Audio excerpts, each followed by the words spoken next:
So in my last video, I said that you'd need to work until row 45. Now, that's not wrong. You will need to work until row 45, and then 20 more rows. When I was calculating the rows I needed for the length, I forgot to subtract the end flaps. I realized shortly after I uploaded the video, but YouTube doesn't let us add annotations to our videos anymore. So luckily I was planning on a part 2 anyway. So this is what I have before I start the final end flap. As you can see, my edges are pretty straight. They're not perfect, but they'll look fine once we insert the foam. But they didn't begin like that. As I started to crochet around, I noticed my project becoming wider and wider along the seam. And by seam, I mean the place where we're starting and ending our rows. I also noticed that my seam was starting to form a swirl. And I think it was because when I would start my next row, I would chain one, then skip the stitch after the chain to put my first single crochet. My seam therefore kept shifting one stitch to the left for each new row. And now you might be thinking, oh great, I did that too, and now my project is going to be messed up. But not to worry, the issue is not the skipping. It's actually an okay thing. The issue was that I was being careless and not counting my stitches when it came time to connect the first and last stitch together. I just wasn't paying attention. So now I'm going to show you the two things that I did to keep my edges straight and my seams under control. The first thing I did was count combo clusters. And by combo clusters, I just mean that group of single crochet, half double crochet, double crochet.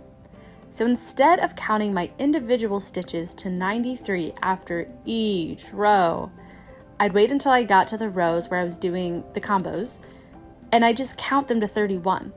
It was a lot quicker because I wasn't counting to 93 each time, and I didn't have to count for every row.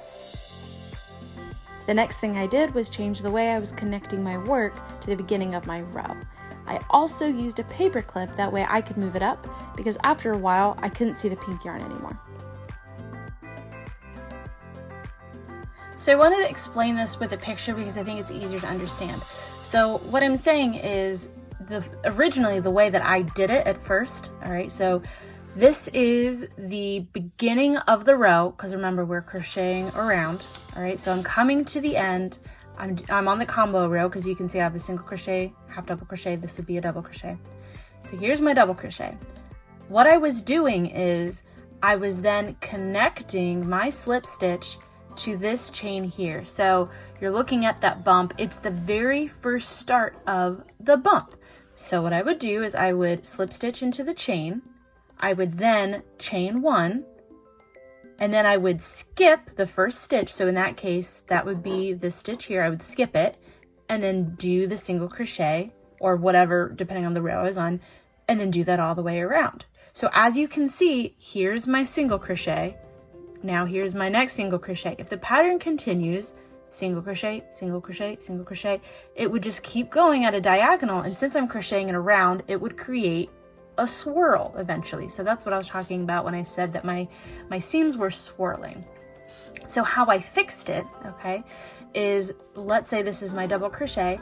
Instead of slip stitching into that chain, all right, when I began the row, instead I slip stitched into the very last stitch of that row right here, okay? So I slip stitched, I then did a chain, I skipped the first stitch, so in this case, I'm skipping the first stitch, which is the chain that I had made on that first row, okay?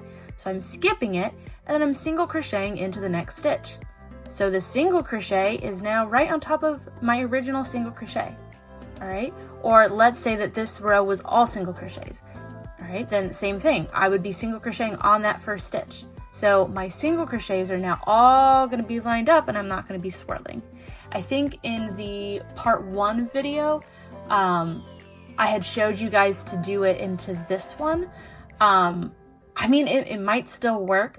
For me, like I said, it ended up getting a little bit swirly. So that's part of the reason why I started a channel. It's to share with you how to adapt, okay? Because you guys don't particularly like to follow patterns, that means that you guys are either following YouTube tutorials or you're getting creative and you're making stuff on your own. So if that's the case, you have to know how to look at your work, identify what's working, what's not working, and then make those changes. Okay, so for me, I saw my pattern was swirling. I thought, why is this happening? What do I need to do to fix it? And this was the solution. Maybe it'll be a different solution next time.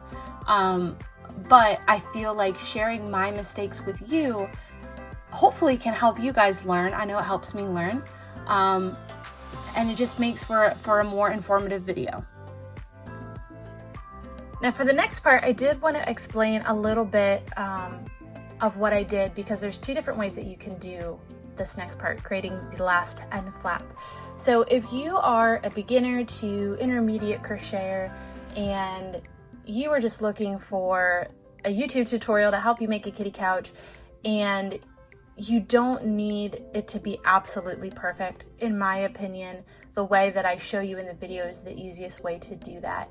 I don't think that you're sacrificing that much quality to do it that way, but if you're an intermediate to advanced crocheter and you really, you have to do things perfect to a T, I'm going to explain to you, I guess, a way to think about what you're making. That way you can make adjustments as you see fit. So when I ended my last row, okay, I ended right at this black and red X. That's why I have this little candy cane. It's a crochet hook. But that's what that means. I ended right there, okay?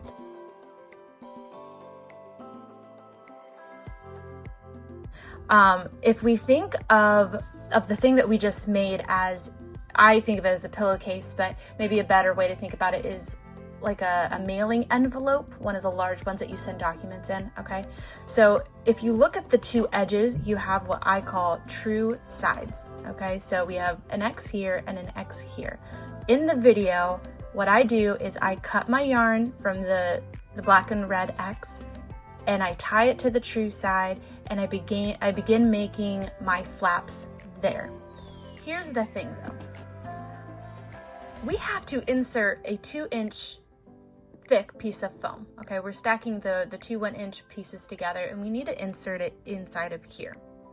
Therefore, we're not stuffing an envelope. It's going to become what's called a rectangular prism. All right, so it's going to look like this. So here you can see, all right, here's my true side X. So imagine if we stuck paper clips right there and there, and then we put the 2-inch foam inside, this is where our paper clips would hang, okay? But we want to make a flap, all right, that flips over, all right? So if you think about it, if we started at these true sides making our flap, it's not going to come out covering it perfectly like you would think, okay? What we should really be doing is, I should have just left my string here and then made the flap starting from this X to that X, because if you see, here we have our true side X, you need to go back a little bit, and your true side X, you go back a little bit. All right, so if you want to do it absolutely perfect, you might want to go ahead and start a little bit more in, I guess you can say. And the reason why, if you start at the true sides and then you work outwards, this is what you're gonna end up with, okay? So then when you flip it over, you are gonna have a little bit of extra on the sides there, okay? But I wanna show you my finished piece, because again, I did it this way. I started at the true sides, and it doesn't look bad, honestly, guys. All right, so here you can see my finished, a little sneak preview of what's gonna look like once you put the foam inside. Okay, so you can see these are my corners, all right, and it's on this side that I did that, where I made that end flap. So this is really where where it will matter. And is it perfect?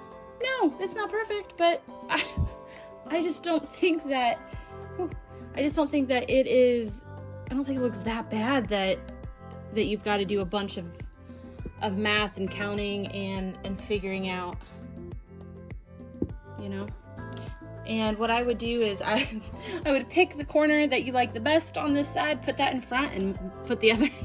I don't like that one as much, so I'm gonna put that in the back, and you're never gonna see it.